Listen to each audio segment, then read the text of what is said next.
But let's circle back around to a book that's maybe not so clear. Let's go to Stone Soup. And this is an interesting book because I think when you look at a book like this, once you've read it, there's deception throughout. Yeah. I mean, these soldiers deceive, there's trickery. Well, and if we want to be more precise, trickery. But even the townspeople themselves are maybe not the most hospitable people. Right. So what do we do with a book like this? Why did we choose a book like this? It's a tale. Right. And we talk about right. this, who's a hero? Mm-hmm. Is it right that they were wily and deceptive? Right. I mean, this is going to be all the way through their education. Lee mentioned Odysseus earlier. And absolutely. Yes, what was Odysseus known for? And Hermes. Man. I mean, so you think about, the language is deceptive, but also, I think it is an important thing to, consider, this deception, but also trickery, and just like really consider what's exactly happening, because there is a fruitful end to this book, right? Yes. And that's right. So, yes, it ends up being a community, and it starts out with an inhospitable community who refuses to feed these 3 hungry soldiers who have been to war for their community.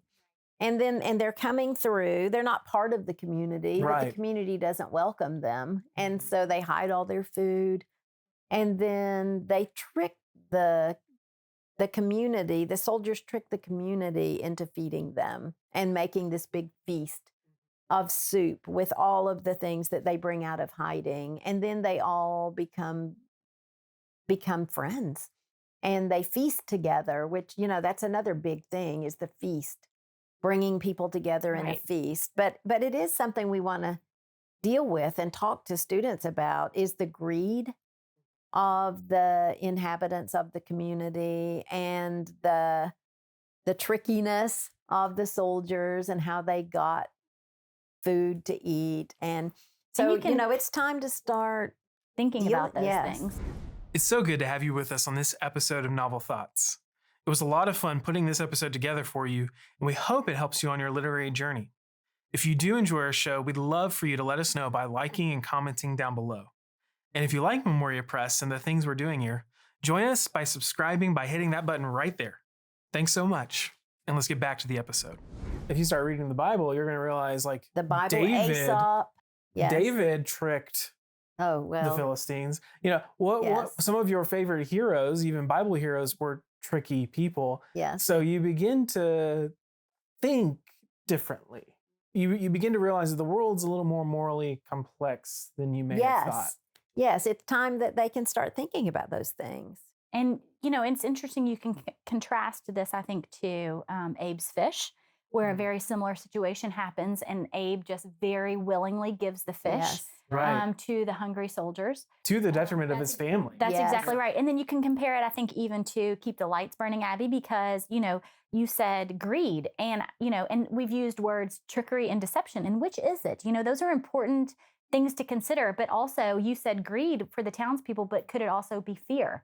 Is it uncertainty? What if I don't have enough food? And so it's the same thing that's happening in Keep the Lights Burning, Abby. So, really, just really seeking, like, what's happening and where are, our values here. Yes, and they do say, here come 3 soldiers. Soldiers are always hungry, but we have little enough for ourselves. And you have to wonder, is that true? Is that and you leave a book like that, and you kind of do have to take their word for it.